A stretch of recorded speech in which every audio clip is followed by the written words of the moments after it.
मुअज़्ज़ज़ सामिईन, जिन दिनों में हम इलेक्शन की कैंपेन चलाते हुए मसरूफ़ हैं और अपनी अपनी पार्टी के दिफा में, उसके हक़ में जलसे और जुलूस करते हुए अपनी सारी सलाहियतें बरूए कार ला रहे हैं, साथ साथ दूसरी पार्टी चाहे वो सही हो या गलत, उसके ऊपर बहतानबाजी, इल्ज़ाम तराशी, तनकीद का निशाना बनाकर अपना सारा ज़ोर उस पर सर्फ किए हुए हैं।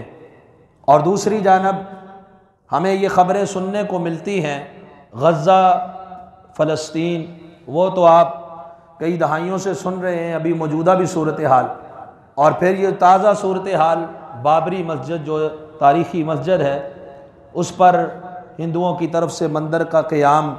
तो कभी हम इसराइल के जुल्म व सितम का शिकार हो रहे हैं बहैसियत उम्मत मुस्लिमा, और कभी हमारी मसाजिद को मिस्मार किया जाता है और वहाँ पर शिर्क का अड्डा और हिंदुओं का मंदिर तमीर किया जाना। और इसी तरह हमारा निज़ाम तालीम, निज़ाम माईशत, निज़ाम सियासत, इक़्तिसादियात जो भी है, ये सारा अक़वाम मग़रब के मातहत उनकी ग़ुलामी में आज उम्मत मुस्लिमा मिन हैथुल कौम वो एक मजबूर, एक मक़हूर और एक ज़वाल का शिकार है, जिसकी कोई चीखो पुकार भी सुनने वाला बाकी नहीं है। आखिर इसकी वजूहात क्या है? इसकी तो कई वजूहात है, बड़ी बड़ी वजूहात है। मैं चंद बातें आपके सामने रखूँगा। अगर आप तारीख़ का मुताला करें कि रसूल अकरम सल्लल्लाहु अलैहि वसल्लम ने जब अपनी तौहीद का, अपनी दावत का आगाज़ किया था, आप अकेले थे और फिर आपके साथ एक एक करके काफिला जुड़ता गया। जिस मक्का के आप रिहायशी हैं वहाँ से आपको हिजरतों पे मजबूर किया गया और फिर दोबारा से आप फातेह की हैसियत से उस मक्का में दाखिल हुए हैं और दुनिया के खित्ते खित्ते तक, कोने कोने तक इस्लाम के परचम को लहराया गया। हमारे इब्तिदाई दौर में, कुरून औला में, रसूलुल्लाह सल्लल्लाहु अलैहि वसल्लम और उनके बाद के खुलफाए राशिदीन के दौर में उनकी क़ुव्वतें, उनकी सलाहियतें वो सर्फ होती थी तो अल्लाह के दीन के लिए, अल्लाह की तौहीद के लिए, और फिर वो कौमों को शिकस्त देते हुए जो भी इस्लाम के मद्दे मुकाबिल खड़ा होने की कोशिश करे, कैसर व किसरा को नाबूद, नेस्तो नाबूद करते हुए वो इस्लाम के झंडे लहराने का जज्बा रखते हुए अफ्रीका के जंगलों तक जा पहुंचे और दुनिया के कोने कोने तक जा पहुंचे। इस्लाम एक अज़ीम शान मजहब की शक्ल में तो है ही है, लेकिन मुसलमानों की खिलाफत या इमारत या हुकूमत ये एक शान और शौकत वाली बन गई। दुनिया के नक्शे पर एक मजबूत तरीन और मुस्तहकम तरीन क़ुव्वत मुसलमानों के हाथ में थी। फिर वो बाजी पलटी, अब उस उरूज को ज़वाल आना शुरू हो गया। आज मुसलमान जुल्म की चक्की में पिस रहे हैं, पुरसान हाल कोई नहीं। आज दुनिया कुफर ताकतवर है, काबिज है, इनके ऊपर हाकिम है। लीबिया, फ़लस्तीन और ये बर्मा में, कश्मीर में और दीगर कई इलाकों में मुसलमानों के ऊपर सिर्फ इस वजह से जुल्म कि ये मुसलमान हैं। और फिर मुसलमानों की मसाजिद को मिस्मार करना या उनकी जगह पे, जैसे कि बाबरी मस्जिद का मामला है, मंदिर को तामीर करना, ये हमारी बेहिस्सी का मुंह बोलता सबूत है कि आज मुसलमानों के अंदर वो जोर, वो कुव्वत, वो ताकत, वो अहमियत, वो एहसास नहीं रहा, वो खत्म हो चुका है। तभी तो बिला झिझक और बगैर सोचे समझे वो जो करें मुसलमानों के मुकद्दसात के साथ या मुसलमानों के साथ करते चले जा रहे हैं। अगर हमारे अंदर जो उस उरूज को ज़वाल आया है, उस ज़वाल की वजह क्या है? क्यों हम ज़वाल पजीर हो रहे हैं? हमारे पास क्या नहीं था? फौजें थी, मुल्क थे, कुव्वत थी, ताकत थी, सब कुछ था। और सबसे बड़ी बात, अल्लाह की तौहीद और मजहब की हक्कानियत रोज़े रोशन की तरह आया है कि जिसका मुकाबला कोई कौल बुरहान के साथ, दलील के साथ नहीं कर सकता। इतनी अजीम रोशनी, चढ़ते सूरज से भी ज्यादा रोशन, क्या वजह है? फिर हम ज़वाल पजीर हो रहे हैं। तो सबसे पहली वजह यह है कि हमने जिस तरह रसूलुल्लाह सल्लल्लाहु अलैहि वसल्लम की तालीमात थी, जिस तरह रसूलुल्लाह सल्लल्लाहु अलैहि वसल्लम ने जिस नहज के ऊपर अपनी उम्मत की, अपने सहाबा की तरबियत की, और जिस अकीदे के साथ और जिस ईमान की मजबूती के साथ और जिस साबित कदमी तवक्कुल अल्लाह और भरोसे के साथ उन्होंने इस्लाम का झंडा लेकर लहराया, आज वो कुव्वत, वो ताकत, वो जज्बा ईमान, वो अकीदा, वो मनहज, वो सब कुछ हम छोड़ के हम अपनी मनमानी की जिंदगी गुजार रहे हैं। तो पहली वजह और बुनियादी वजह और मरकजी वजह, मेन वजह, वो ईमान से दूरी है। अल्लाह सुब्हानहु व तआला ने हमारे गलबे का वादा ईमान के साथ मशरूत करके किया है। कुरान मजीद में अल्लाह सुब्हानहु व तआला ने सूरह आल इमरान सूरह नंबर 3 आयत नंबर 193 में फरमाया, वला तहिनु, कमजोरी ना दिखाओ, वला तहज़नु, गमगीन भी ना होवो, अंतुमुल अअलौना इन कुंतुम मुमिनीन, तुम ही गालिब रहोगे, लेकिन शर्त क्या है? अगर तुम मोमिन हुए। तुम ही गालिब रहोगे अगर तुम मोमिन हुए, ये शर्त लगा दी। ईमान जब तक तुम्हारे अंदर वैसा रहेगा जिस नहज के ऊपर रसूलुल्लाह सल्लल्लाहु अलैहि वसल्लम ने तरबियत की है, तुम ही गालिब रहोगे। कमजोरी नहीं दिखानी। वक्ती तौर पर हालात मुंतशिर हो सकते हैं, वक्ती तौर पर कोई प्रेशर, कोई परेशानी आ सकती है, लेकिन अंजाम वो इस्लाम का ही है, गलबा वो इस्लाम का ही है। लेकिन आज वो चीज नजर नहीं आ रही। नजर क्यों नहीं आ रही? हमने वो शर्त ही हटा दी, इन कुंतुम मुमिनीन, अगर तुम सही कामिल ईमान वाले हो तो तुम ही गालिब हो। और अल्लाह सुब्हानहु व तआला ने इस मसले को बड़े वाज़ेह अल्फाज के अंदर बयान फरमाया है।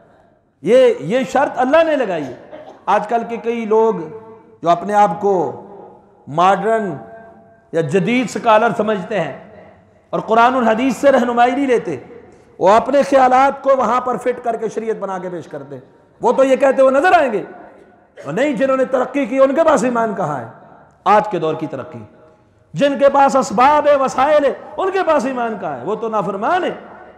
लेकिन वो कुरान मजीद की आयत को भूल जाते हैं कि उनका तसल्लुत हमारे ऊपर ईमान खोने की वजह से अल्लाह ने किया है। यह अल्लाह का एक अदाब है जो उनको हमारे ऊपर मुसल्लत किया और उनको तसल्लुत दिया। अल्लाह सुब्हानहु व तआला ने पहली कौमों को बतौर मिसाल भी बयान किया। ये आपके गुलामों में परवेज वगैरह कई लोगों ने किताब भी लिखी है, उम्मत के ज़वाल के असबाब में लिखा है कि ये बातें नहीं है, मौलवी यही कह देते हैं कि ईमान नहीं है तो तब तुम मगलूब हो।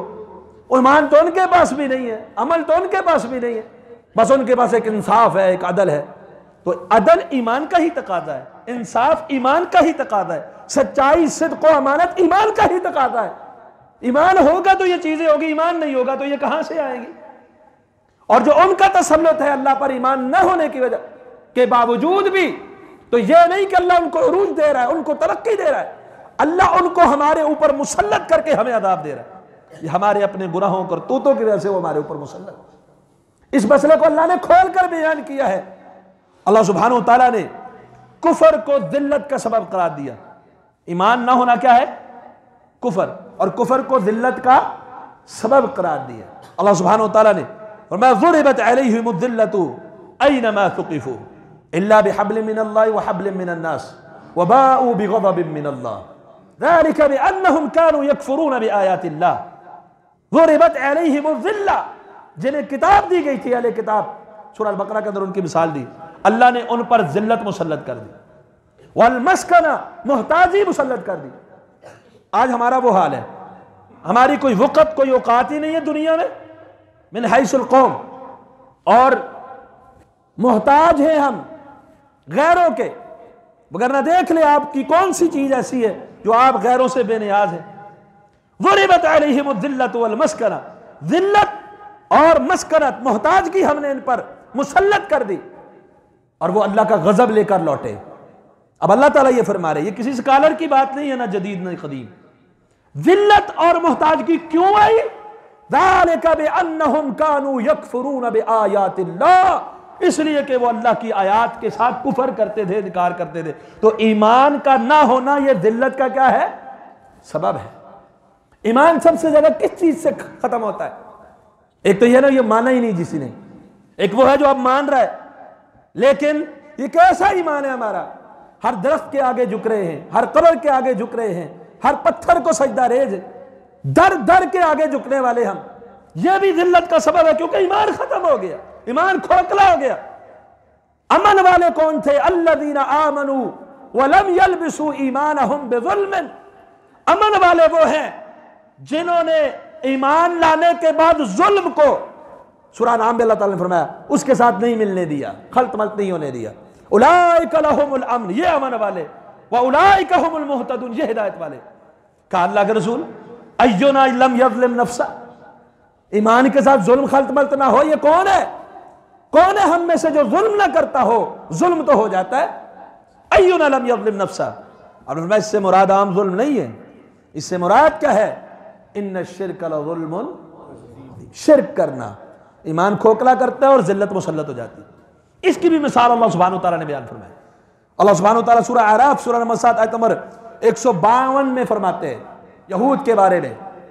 अब जब अल्लाह ने फिरौन से निजात दे दी, मूसा अलैहिस्सलाम जैसी अजीम नेमत उनको दे दी, एक रहनुमा, पैगंबर, रसूल, अब वहां उस फिरौन के जबर से, तशद्दुद से, जुल्म से, उसकी गुलामी से उनको निकाला और अल्लाह ने दरिया पार करवा दिया। और इन्होंने जो खराबी की वो क्या की? जिस अल्लाह ने फिरौन जैसे जालिम की गुलामी से इनको निजात दी है, उसी अल्लाह को छोड़कर बिछड़े को मबूद बना लिया। अल्लाह को तो मानते थे, साथ बिछड़े को मबूद बना लिया। हम भी अल्लाह को मानते हैं, हमारे कई हाजत रवा, कई मुश्किल कुशा नांगे बाबे भी मौजूद हैं। अल्लाह ने सूरह आराफ की आयत नंबर 152 में क्या फरमाया? उनकी दिल्लत का एक सबब, इन्नल्लज़ीना इत्तख़ज़ुल इज्रा सयनालुहुम ग़ज़बुम मिर रब्बिहिम व ज़िल्लतुन फिल हयातिद दुनिया। जिन लोगों ने बिछड़े को मबूद बनाया था, अल्लाह के साथ बिछड़े को शरीक ठहरा दिया, वो अल्लाह का गजब उनको पहुंचेगा और दुनिया में क्या पहुंचेगी? ज़िल्लत, रुसवाई। आज हम भी रुसवा हैं, क्या ये असबाब हमारे अंदर नहीं है? व ज़िल्लतुन फिल हयातिद दुनिया, दुनिया की जिंदगी के अंदर भी जिल्लत, ईमान न होना, कुफर का आ जाना, अल्लाह के साथ शिर्क करना, कौमों के उरूज को खत्म करके जवाल ले आता है। ये एक बहुत बड़ी हकीकत है जो कुरान मजीद ने वाज़ेह अल्फाज में भी बयान फरमाई और मिसालें देकर भी बयान फरमाई। अल्लामा इकबाल ने भी कहा था ना, वज़ा में तुम हो नसारा तो तमद्दन में हुनूद, तुम्हारी वज़ा कतई ईसाइयों वाली, तुम्हारा तहजीब तमद्दन हिंदुओं वाला, शादी ब्याह हिंदुओं वाले। वज़ा में तुम हो नसारा तो तमद्दन में हुनूद, ये मुसलमान है जिन्हें देख के शर्माए यहूद। यूं तो सैयद भी हो, मिर्जा भी हो, अफगान भी हो, सभी कुछ हो, बताओ तो मुसलमान भी हो।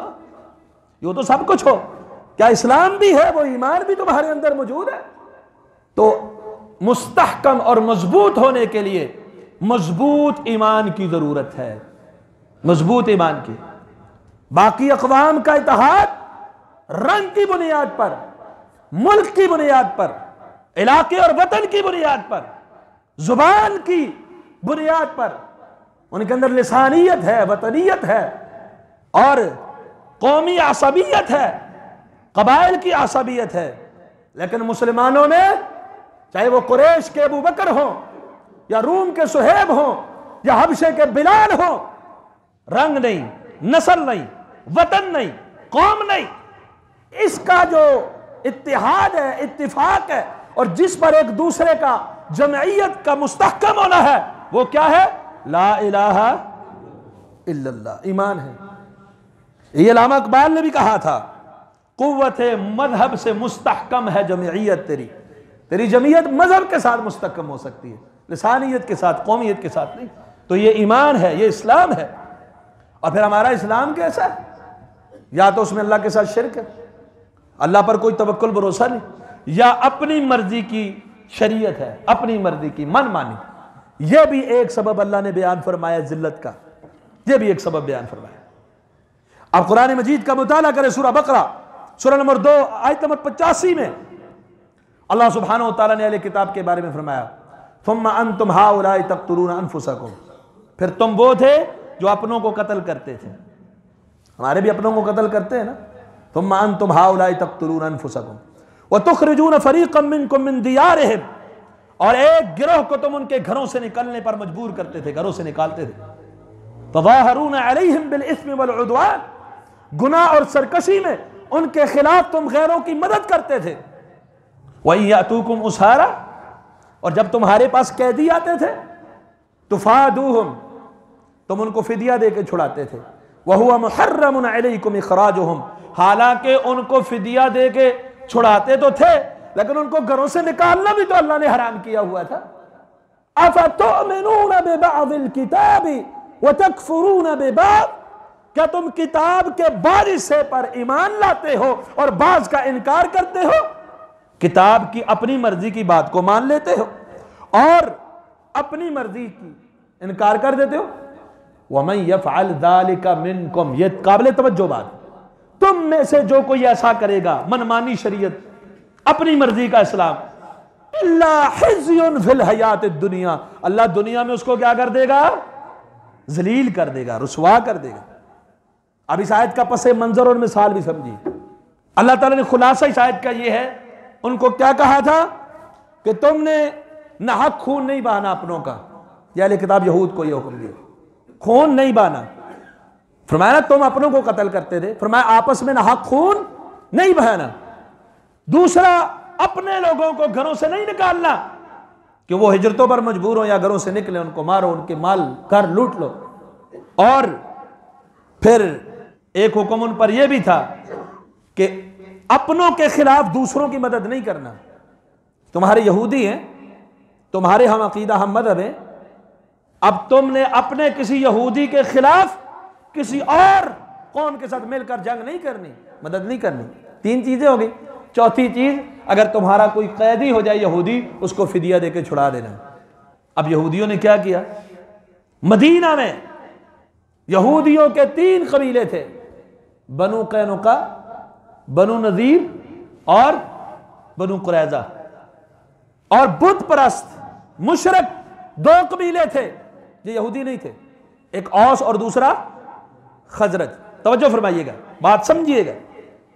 जो बनु कैनुका और बनु नजीर थे वो खजरज के हलीफ थे। खजरज के ऊपर कोई भी कौम हमला करती या ये किसी पे हमला करते, यहूद के ये दोनों कबीले बनु कैनुका और बनु नजीर इनके हमायती होते, इनके साथ मिलकर जंग करते। और जो दूसरे थे बनु कुरैजा, वो औस के हमायती और हलीफ थे। और ये औस और खजरज दोनों बुस्त परस्त मुशरक थे और इनकी आपस में कबाइल की खानदानी पुरानी जंगें थी। ये कबीले एक दूसरे को कत्लो गारत करते चले आ रहे थे। अब यहूद को क्या हुक्म था उसकी उनकी किताब में? तुमने अपने यहूदियों का कत्ल नहीं करना, खून नहीं बहाना, उनको घरों से नहीं निकालना, उनका माल नहीं लूटना, और किसी के यहूदियों के खिलाफ किसी की हमायत नहीं करनी तुमने। अब औस और खजरज की जब जंग होती थी, इधर यहूदी बनु कैनुका और बनु नजीर इनके साथ मिल जाते और उधर खजरज औस के साथ जो है वो बनु नजीर मिल जाता। इधर भी यहूदी इधर भी यहूदी आपस में, जैसे हमारा सेम सिस्टम चल रहा है, हमें आपस में लड़ाया जा रहा है, पीछे कोई और ताकत होती। इसी तरह यहूदियों के 3 कबीले आपस में गत्थम गत्था। फिर जब सामने कोई यहूदी आता, औस का हमायती खजरज के हमायती उसको मारते, कत्ल करते। अल्लाह ने कहा था यहूदी का खून तुमने नहीं बहाना, माल लूट लेते, अल्लाह ने इससे मना किया था। हमायत भी कर रहे हैं यहूदियों के खिलाफ, दूसरी कौम की मदद कर रहे हैं जैसे हमारे यहां करते हैं। फिर जब जो कबीला जीत जाता, औस जीत गया या खजरज जीत गया, दूसरे को शिकस्त हो गई, अब जाहिर है वो उनके कुछ यहूदी गुलाम बन जाते। अब ये कबीले बनु कैनुका और बनु नजीर में से मिसाल के तौर पे कोई गुलाम बन गया तो बनु कुरैजा उसको फिदिया दे के आजाद करता। अल्लाह ने हमें कहा है यहूदी अगर कोई भी हो, कैद हो, तो फिदिया दे के आजाद करवाना। इसी तरह बनु कुरैजा का अगर कोई यहूदी कैद होता, वो कबीले उसको फिदिया दे के छुड़ाते। क्यों? अल्लाह ने हुक्म दिया है कि आपने अपने यहूदी को फिदिया दे के छुड़ाना है। तो अल्लाह ने क्या फरमाया? इनको घरों से निकालना भी तो मैंने ही हराम किया था, इनके खिलाफ जंग करना भी तो मैंने ही हराम किया था। इनके खिलाफ जंग करते हो, इनके खिलाफ दुश्मन की हमायत करते हो, 3 हुक्म भूल गए, चौथे पे अमल करते हो। अफतुमिनून बिबादिल किताबे व तकफुरून बिबाद, और किताब के बाज पर तुम्हारा ईमान है, बाज से इनकार करते हो। जो ऐसा करेगा अल्लाह दुनिया में रुसवा कर देगा। फिर अल्लाह ने रुसवा किया। कैसे रुसवा किया? बनु कुरैजा के मर्द सारे कत्ल कर दिए गए जब इस्लाम आया। यहूदियों की यह तारीख थी, आज इसराइल हमलावर है ना, यह तारीख है यहूदियों की। बनु कुरैजा के मर्दों को कत्ल किया गया, औरतों को लोंडिया बनाया गया, बच्चों को गुलाम बनाया गया और बनु नज़ीर और बनु कैनुका को जला वतन कर दिया, अपने इलाके से निकाल के बाहर फेंक दिया गया। अब अल्लाह ने दुनिया में जिल्लत दे दी कि नहीं दे दी? जवाल दे दिया कि नहीं दे दिया? और मुसलमानों को उनके ऊपर गालिब कर दिया कि नहीं कर दिया? अल्लाह ने उसका एक सबब सूरह बकरा में क्या बयान फरमाया, कभी घर जाके इसको पढ़िएगा। वो सबब क्या बयान किया कि वजह क्या थी? ये यहूदियों की के खिलाफ दूसरों की हिमायत करने वाले, उनका कत्ल करने वाले, और अल्लाह के बाज अहकामात को मानते हैं, बाज को नहीं मानते। आज हमारा भी यही हाल हो चुका है। सुवर, खिंजीर का नाम लेना हम पसंद नहीं करते, और लोगों ने तो आपस में यह मशहूर भी कर रखा है, जो नाम लेगा 40 दिन तक जुबान पाक नहीं होती। हालांकि वैसे ही बात है, लेकिन शराब मुंह को लगी हुई है, वो भी तो अल्लाह ने ही हराम की। क़िबला की तरफ मुंह करके पेशाब करना अगर कोई कर दे तो बहुत बड़ी बात, बहुत बड़ी गुस्ताखी, नहीं करना चाहिए, अल्लाह के रसूल ने मना किया। लेकिन क़िबले की तरफ मुंह करके कभी नमाज को नहीं आएंगे, ये भी तो अल्लाह का हुक्म था। गैर मुस्लिम दियार में हलाल खाने ढूंढने वाले बहनों का हक खा जाएंगे, लोगों की जमीन गसब कर लेंगे, सूद खाएंगे, जुआ इंश्योरेंस के नाम पर लेंगे, वो भी तो अल्लाह ने ही हराम किया। झटके से मरी हुई मुर्गी नहीं खाएंगे कि हलाल फूड दो। शराब और शबाब वो रंग रलियां मनाते हुए नजर आएंगे, वो भी तो अल्लाह ने ही हराम करा दिया। अफतुमिनून बिबादिल किताब व तकफुरून बिबाद, क्या किताब के बाद हिस्से पर तुम्हारा ईमान है और बाद से इनकार करते हो?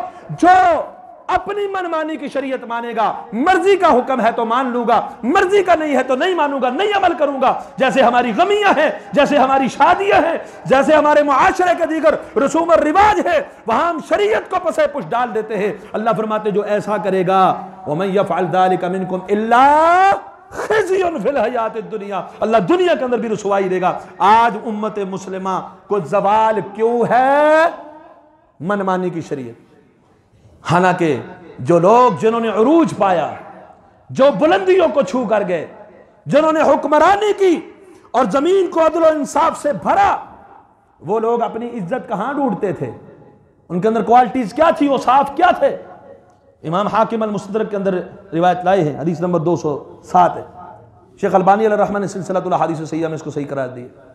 एक मरतबा अमीरुल मोमिनीन उमर बिन खत्ताब रज़ियल्लाहु तआला अन्हु ये जा रहे हैं शाम के इलाके की तरफ। अबू उबैदा बिन जर्राह इस उम्मत के अमीर उनके साथ है। रास्ते में एक हौद आता है, अमीरुल मोमिनीन अपनी सवारी से नीचे उतरते हैं। वो उमर जिन्हें देखकर लोग थर थर कांप जाया करते थे, और वो उमर कि अल्लाह के रसूल ने मांगा था, अल्लाह इस्लाम को उमर बिन खत्ताब के जरिए इज्जत बख्श, इस्लाम के लिए बाइस इफ्तिखार। आज अपनी ऊंटनी से नीचे उतरे, आगे पानी था, अपने मोजे उतारे, कंधे पे रखे और हौज से अपनी ऊंटनी की महार पकड़ के चलने लगे। अबू उबैदा बिन जर्राह रज़ियल्लाहु अन्हु कहने लगे, अमीरुल मोमिनीन आप एक कौम की तरफ जा रहे हैं शाम में, तो आप इस हालत में कि मोजे आपने कंधों पे रखे हुए हैं, आप कपड़ा उठाए हुए ऐसे हौज पे चल रहे हैं पानी में, और अपनी ऊँटनी की मुहार पकड़े हुए हैं।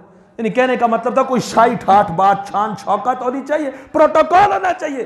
काबू बैदा तेरे अलावा अगर कोई और ये बात करता, मैं उम्मत मोहम्मद सल्लल्लाहु अलैहि वसल्लम के लिए उसके इबरत का निशान बना देता। इंदा कुन्ना अज़ल्ल क़ौमिन अअज़्ज़नल्लाहु बिल इस्लाम। उमर बिन खत्ताब क्या करे, इज्जत हमें कहां मिली? कहा हम तो एक आम जलील कौम थे, जवाल वाले थे। अअज़्ज़नल्लाहु बिल इस्लाम, अल्लाह ने अगर हमें इज्जत बख्शी है, इस्लाम की वजह से बख्शी है। आज हम अपनी इज्जत इस्लाम के अलावा किसी दूसरी चीज में नहीं ढूंढेंगे। इस उम्मत का दुरुस्तगी तब हो सकती है, उस चीज के साथ हो सकती है, पहलों की दुरुस्ती जिसके साथ हुई। पहलों की दुरुस्तगी किसके साथ हुई? इस्लाम के साथ, ईमान के साथ। अब हजरत उमर बिन खत्ताब की अल्फाज पे आपने गौर किया कि अल्लाह ने हमें इज्जत किस चीज के साथ बख्शी है?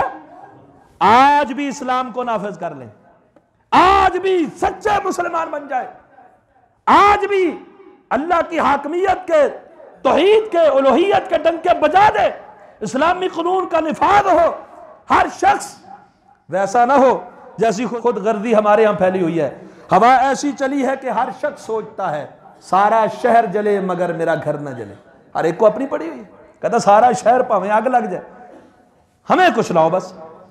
आज भी अगर इस्लाम पे आ जाए तो इज्जत है, आज भी उरूज है, अगर इस्लाम को छोड़ देंगे, ईमान को छोड़ देंगे, तो जिल्लत फिर हमारा मुकद्दर बन जाएगी। सही मुस्लिम में हदीस नंबर 817 है, इन्नल्लाह यरफउ बिहाज़ल किताबि अक़वामन, अल्लाह ने कौमों को इस किताब के जरिए बुलंदी अता फरमाई है, व यज़अउ बिही आखिरीन, और अल्लाह इसी किताब के जरिए कौमों को जलील भी फरमाएगा। आज हमारे जिल्लत का एक सबब इस कुरान का तर्क है, इसे छोड़ देना।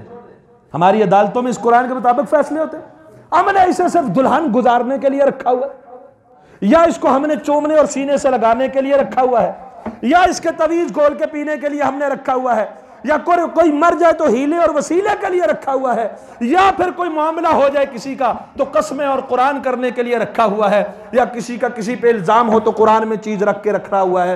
वरना अमली जिंदगी में ना हमारे अकायद इसके मुताबिक, ना हमारे आमाल इसके मुताबिक, ना हमारा मनहज और रास्ता वो जो इस कुरान ने बतलाया, ना हमारा निज़ाम मईशत और निज़ाम माशरत वो जो इस कुरान ने बचाया। हमारी जिंदगी अपनी मनमानी की, हमारे निज़ाम अपने मनमानी के, तो अल्लाह के रसूल ने फरमाया इस किताब की वजह से अल्लाह बुलंदियां भी देते हैं। जो छोड़ देते हैं तो अल्लाह फिर क्या करता है?